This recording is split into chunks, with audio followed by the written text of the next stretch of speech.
This is Rock and Jam Man. It's with Johnny from Hardline. How you doing, man? I'm good. I'm good. I'm good. How you doing? Good, just chilling. Good, good. Chilling's good. Yeah. Chilling's good.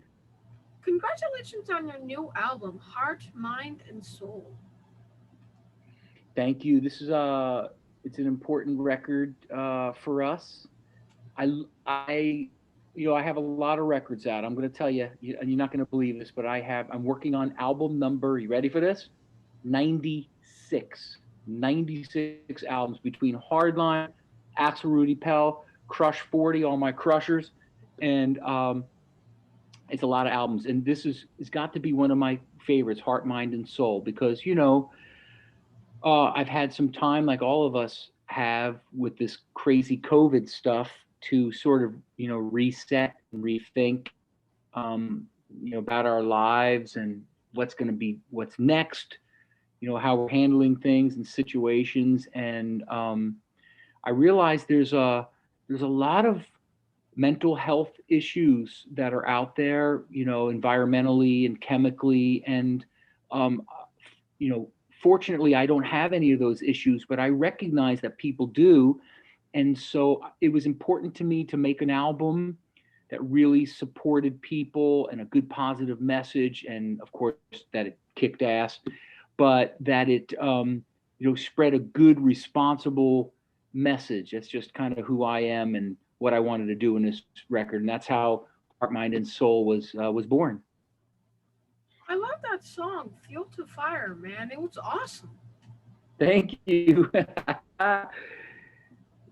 Fuel to the Fire was, I'm the kind of person, if you know me and people know me, that if someone goes low, man, I go high. So I just don't play into any of that kind of nonsense. So that song's about, when someone gets under your skin and they kind of push your buttons. I just add my fuel to that fire and just like, okay, you're gonna do that. I'm going this way. Yeah. So yeah, it's just kind of a straightforward rock track. We're not certainly not reinventing any new music. It's just a kick you in the teeth kind of rock track. I love it. I ran this morning like a whoa, listening to that song.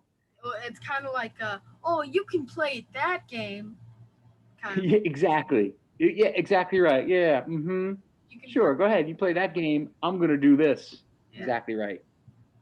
That video could have been the opening to Sons of Anarchy. Yeah, maybe. Good point. But Maybe. But all of your videos are like little movies. I mean, look at Surrender, and not only did the song have a message, the video did as well. So, yeah. Yeah. Did you say goofy? What do you mean? I thought you said your videos are goofy. No, but all your videos are like little movies. Little movies. Oh, whew. I thought you said they're goofy. Yeah. No, they are. So Mm. I've got rock and roll ears. They don't work so well anymore. No. So yeah. So what I try to do, and every artist does it differently. What I try to do is kind of, you know, do just like exactly what you said so intelligently. Try to make it like a movie. So Surrender. Let me tell you a little bit about Surrender. Surrender happened because there was a fan that was going to kill themselves and reached out to me and said, I'm not going to take my life because I heard your music lifted me. It made me feel great, and I'm not making this crazy decision. And that really stopped me. I sat down and went, whoa, wait a minute. Not only is this, making music is an art, it's also for me, maybe not for other artists, but for me, it's a responsibility. You know what I mean? It's something I feel like when I deliver a message that I have to be responsible for what I'm saying. So surrender, even though I'm what they call, gosh, I hate this term, but rock star, like Johnny's a rock star. I hate that term, but even though people, say, hey, you're a rock star. I mean, I have all the same problems that everyone else has. I go through financial issues, stress, environmental things, friendships, and trouble, and I'm no different than anybody else. So that song Surrender, which the title's called Surrender, but the hook is never surrender, never. And so I just kind of tried to lay out things like, the tough times kids have at school with bullying, and just stress at work, and stress with bills, financial stress, and just relationship stress, and on and on and on. So yeah, we tried to play that out in a movie, and then just kind of support it with good lyrical content and music to make the song Surrender. How long ago did you film that one? So that was pretty recent. My gosh, we just finished that literally. Okay, so that was released. That was like not even a month ago when we did that video. Yeah. So because of COVID times, we had people in Florida, Italy. I'm in Connecticut, so I'm just outside of New York. I'm in Connecticut, and then we had our production team. We had some people in Bulgaria, some in Italy. I mean, it was just took a lot of teamwork to put that together. Your hair grew longer and Fuel took fire than Surrender. How did you notice that? I just got my eyes. I got my eyes. I do my research. Yeah. I was going to grow it out one more time. I thought, you know what? I'm going to grow it maybe just to like here one more time. But, and I did. So the whole COVID time that we were all kind of home and trying to be safe and stuff, I just said, I'm not going to get my hair cut. I'm just going to let it grow and grow and grow. But it made me crazy, man. I couldn't take it. I couldn't Well, take it. And I had to cut it again. I kind of did that. What I did is I did go to the haircut just to only get like the dead ends cut off. I Yeah, didn't just a little. dead ends, so I didn't Yeah, like get any major like huge part. yeah, like yeah. I didn't do any major stuff. Yeah. Well, I let it grow, and then I'm like, okay, it's I can't take it anymore. Cut it. It was bothering me. It wouldn't look right, and I'm like, okay, get rid of this stuff. I'm now a short hair guy again. Oh well, that's who I am. Can't believe he joined a short hair Schrader. I know. It's terrible. I know. Terrible of me. Oh well. You need to get that Surrender song into a movie soundtrack, like a Can you help me out with that? yeah, I will. Box Okay. movie or an MMA or something. I think that would be a great fit. Yeah, man. I think that yeah, so maybe that last the YouTube kid and Floyd Mayweather fight, maybe they should have come out with Surrender. Should have come out with I that. don't know. They should have come out with that one in the bag. Yeah, I agree. I agree. I agree. It could happen. It could. It could. Are we gonna pull out a real video for the Shrek? Am I going to do what? Are you gonna pull out a real video for the Shrek? Um that's probably it right there. So like a new one, you mean? Yeah. No, I think that's it, really. So when we get together, though, what we're going to start doing. So in August, Hardline takes off. We do all our rehearsals in Italy, and then we shoot right off to Norway. We've got shows all over the place, and I have to go to Russia and Bulgaria and Switzerland, and we're all over the world. But we're going to start filming little pieces of this tour to be used for new, as you call it, video movies. And because I just think, what happened with COVID was so scary for us musicians that, like, oh my God, could this just change everything? Are we gonna ever get back on a stage again? How's it gonna be? So anyway, I want to document, a lot of that kind of stuff. I think it would be kind of cool. So tell me about the band evolved from starting off with your brother Neil and Dean to the band it is today.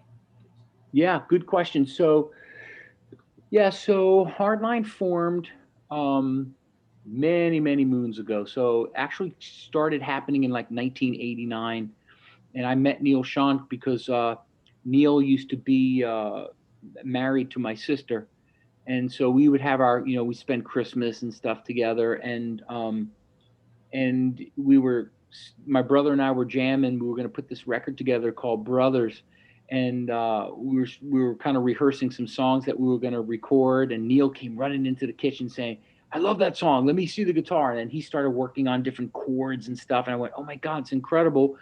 Would you be interested in producing this album that we're going to make?" And he goes, "Well, I'm really busy, but let me see how it works out." So, long story short, Neil really fell in love with the music and wanted to, create a band, and that's how Hardline was was born. And now we're like, oh my God, I can't even believe it's like almost 30 years later, and here we are still doing Hardline albums. Of course, Neil's not in the group anymore, of course, as you know, but um, this band is this lineup is quite solid, and I love all these players. Of course, I love Neil too.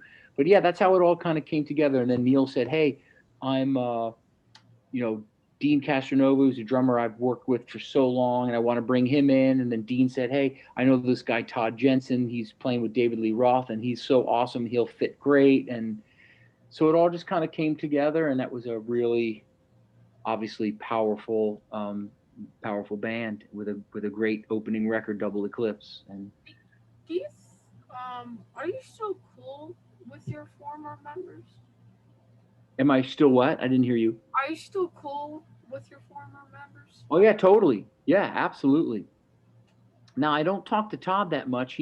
I think Todd Jensen, the bass player, he still plays. I know that, but I think he's a teacher, which is really cool. But yeah, no, Dean I talk to like almost all the time. Neil once in a while, and my brother too. Obviously, he's my brother. So I just texted with him yesterday. So yeah, so that band never really broke up. What happened was when the grunge music, stuff came in, like Pearl Jam and the Soundgarden and all that stuff, which I love that music too. But um, we just kind of fizzled out because we didn't have any more record company support. So it's not like we hated each other and said, we're quitting. It wasn't like that at all. It was just like, okay, we have to work. We've got Ferrari payments, man. We gotta we gotta get to work. So we just kind of like went our separate ways, um, and just continued. So Neil revamped Journey. I revamped Hardline. Took some years to do that. I also did lots of other stuff in between. I owned restaurants. I owned a business with my brother. I did all kinds of crazy stuff. And then, but my blood is my music, and so no matter what I do, what kind of business venture, I always go back to my music. So here I am. Do you think this is going to be the final lineup? Yes, yeah, for sure. We have a chemistry now that is just and like a family bond.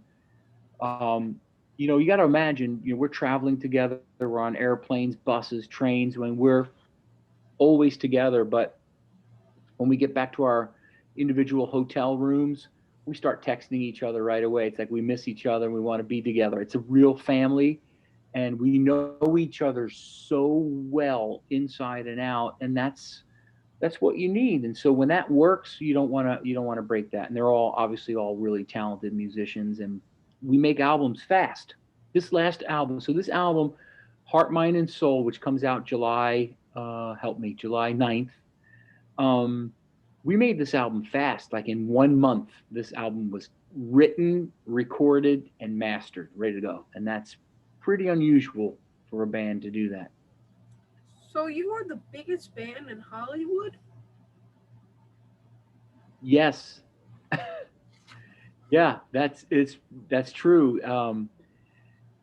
So I left my home in 19. Oh my God, I'm going way back, 86 or 87, to go off to Hollywood to become a rock star.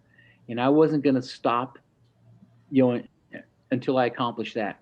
And I think I've done okay. I've got 95 albums out worldwide, and I'm going to make another 95, I hope. Hopefully. Another Hopefully. 95. Yeah, Yeah. it'd be cool.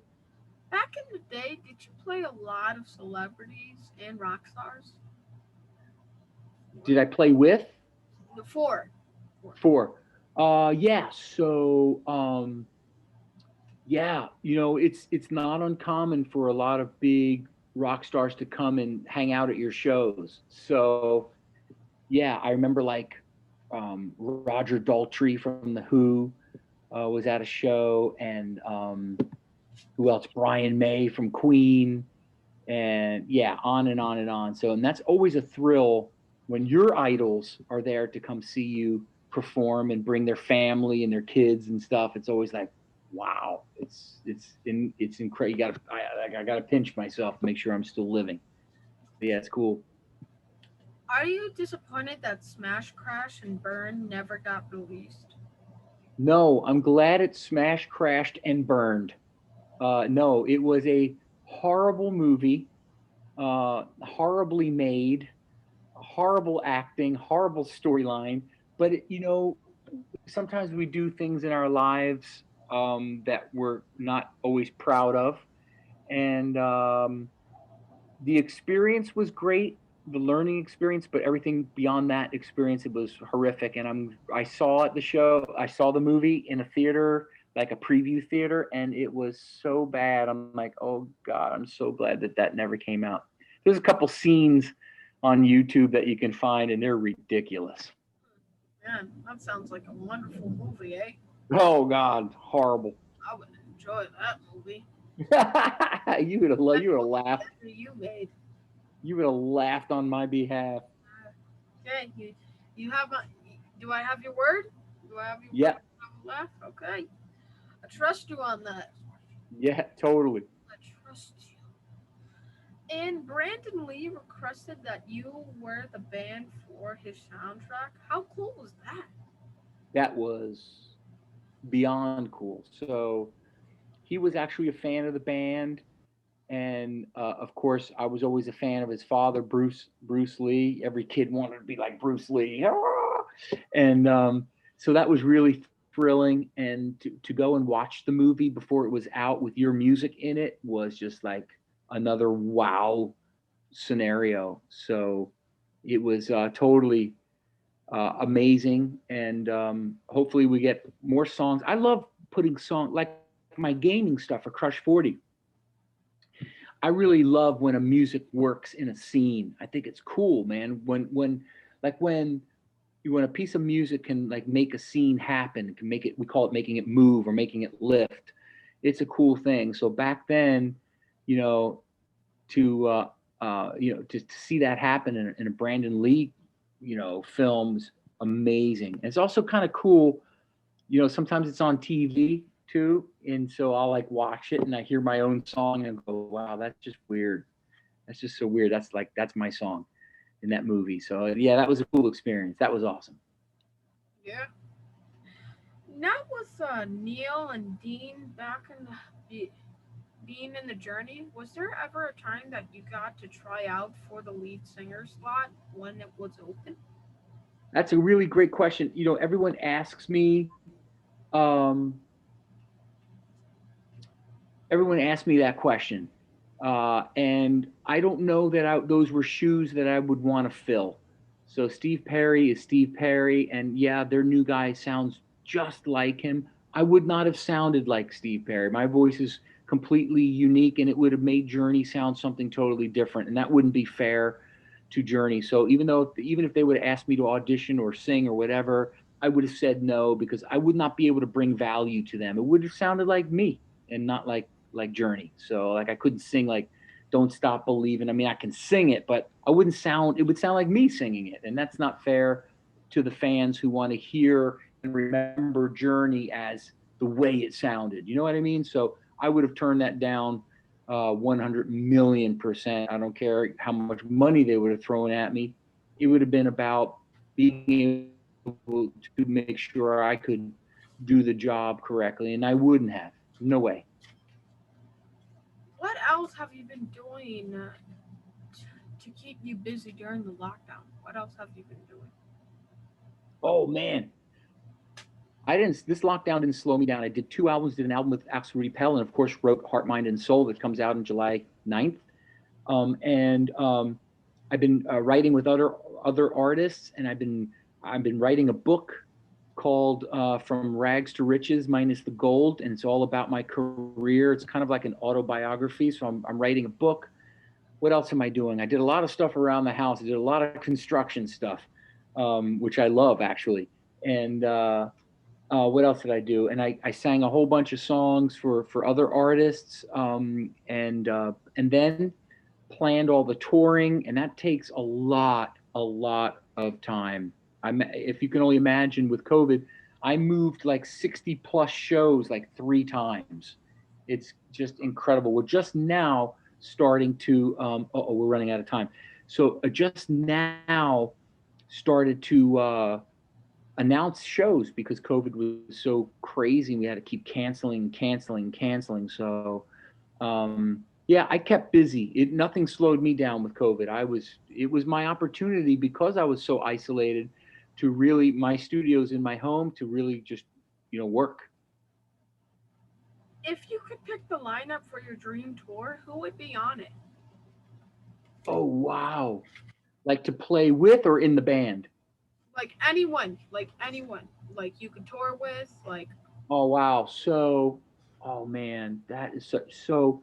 I'm a huge Pink fan. I think she's just so incredible. I would love to do something with Pink.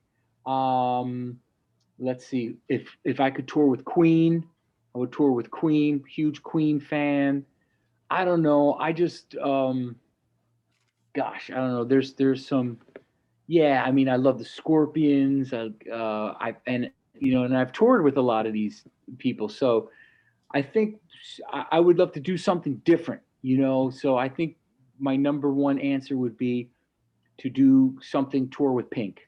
She's just cool, man. She's got that raspy thing going on too that happens naturally when she sings, and I've got that raspy thing. I just think it would be cool to tour with her.